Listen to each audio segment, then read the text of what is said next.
Hello again, I'm back in the garage and today I'm in the brew corner uh, where I'm going to be testing out, let me show you this tea urn.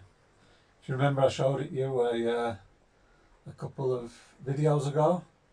I got it for £50 and I'm going to see if it actually works as a brew kettle, a brewing vessel, so that I can make beers using this tea urn rather than having to spend like £150 on a dedicated brewing kettle that does basically exactly the same job.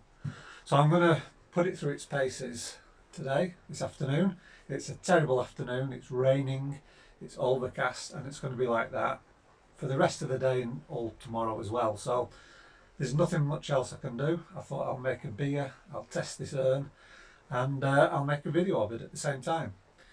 So the type of beer I'm going to be making today is called an extract brew.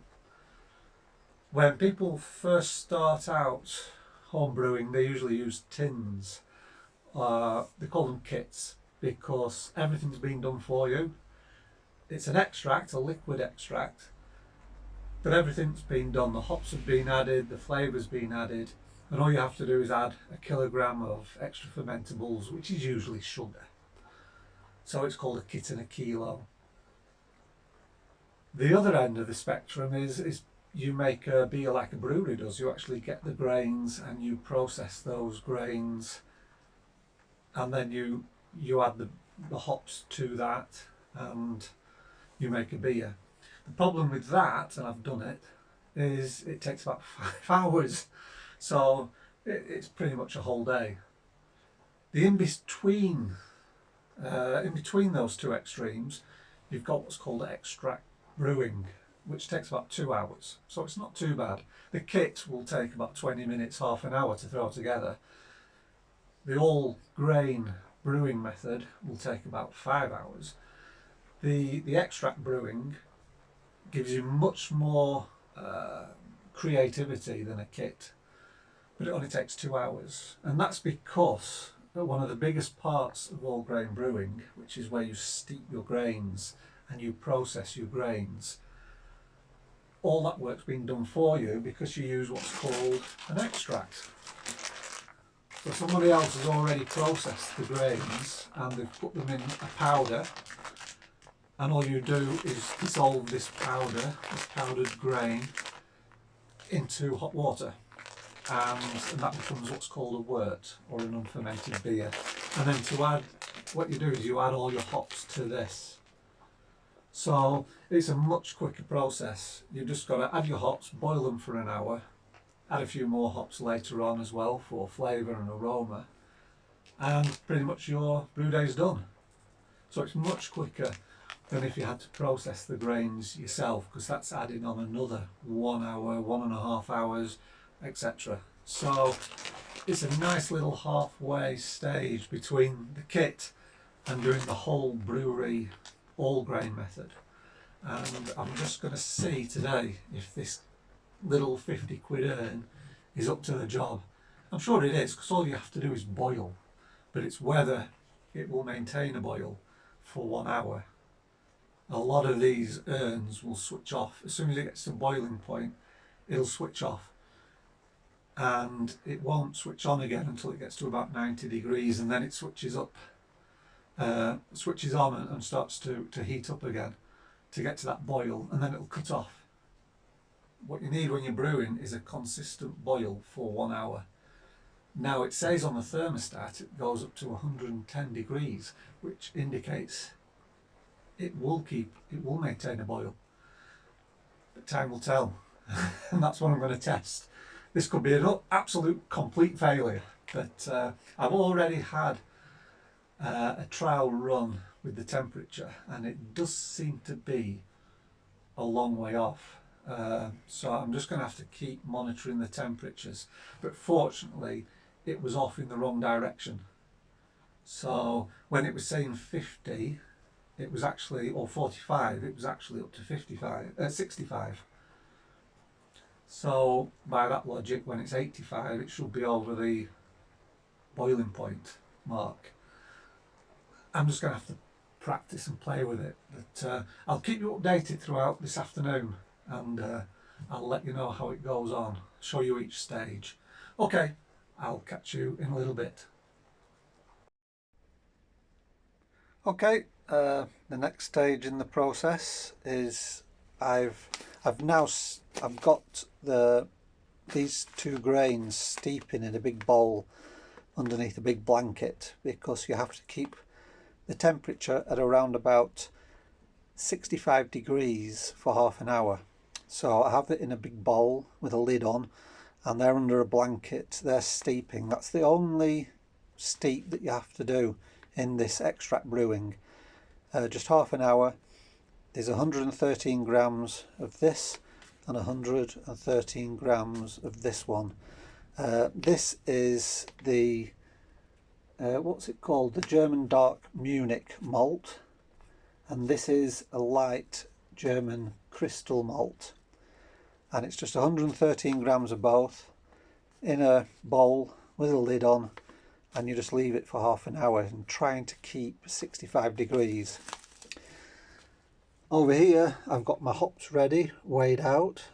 So there's some Tettnanger hops, 57 grams. They will go in when the water starts to boil for bittering. I've got some flavour hops here. They go in after 50 minutes for flavour. And these are the aroma hops. Both of these are the Hersbrucker. And these will just go in for 5 minutes just for aroma. And in this tub here I've got 100 grams of extract. So that's the extract I was talking about. It's just like a powder, a flour. And I've just weighed out 100 grams because I don't have enough. The recipe calls for 2.6 kilograms and I've only got 2.5, so I had some spare left over from another brew. So I've just weighed out 100 grams of light, extra light malt, which I'll be using. You just dilute it in the water, bring it all to the boil, add your bittering hops and just boil for an hour. And then 10 minutes before the end you add the flavour hops, 5 minutes before the end you add aroma hops, and after the hour's finished you turn everything off and brew day's finished. You just let it cool down to room temperature, and that's it. One of the things I can say about this though, although the light's not good at the moment, is that it's very efficient at heating up water. It heats it up very fast. It's just you don't know how hot you're actually brewing. So you have to use, I use one of these sort of digital thermostats. It's like a meat probe, just to get an accurate reading, because it looks like the thermostat dial has been placed inaccurately. But that's okay, I can work around that. Okay, so I will continue and I will give you an update shortly. Well everyone, I'm back. We're very close now to the boil. I've got 2.6 kilograms of the malt extract in here, plus 2 litres, sorry, of the liquor from the steep grains that I used, specialty grains, to give aroma, colour, flavour. That's in there, and it's coming up to a boil. It's, well, we're going to find out. I think in a few minutes we will find out, does this maintain a boil? If it doesn't, I'm afraid to say it's all wasted, because there's nothing else I can do with 10 litres of wort that I can't boil, and I can't make a beer with. So it's getting to that crunch time. Oh, we'll have to wait and see. Does this perform or not? I'll get back to you and let you know.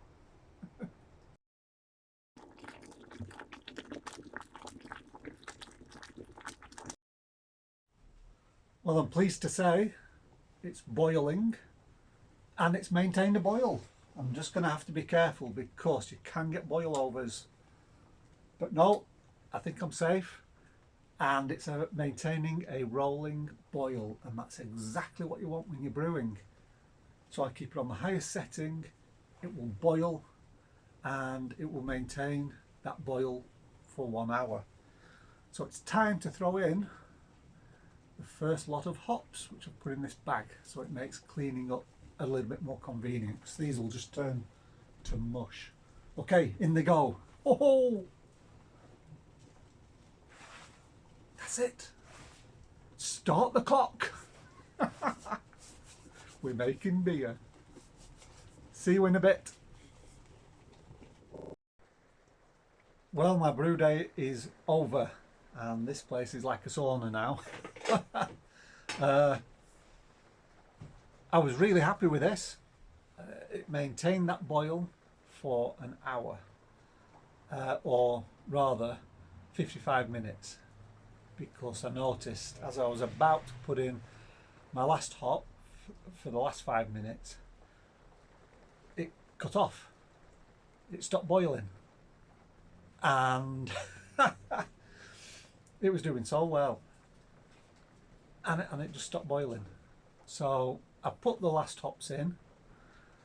They're aroma hops anyway, and you leave it to stand afterwards for 15 minutes, just to allow all those aromas to come out. So I'm pretty sure I've got a damn decent beer. It went the distance. It's just whether or not I've burnt the element out. Because it'll keep warm, but it won't boil. Now, whether that means I've got to leave this to maybe cool down, and I'll check it again tomorrow with some water in it and just make sure it does come back to the boil. If not, well, in a sense it's paid for itself. The price difference between 40 bottles of Warsteiner and 40 bottles of my homemade Warsteiner is actually about 50 quid. So it's paid for itself.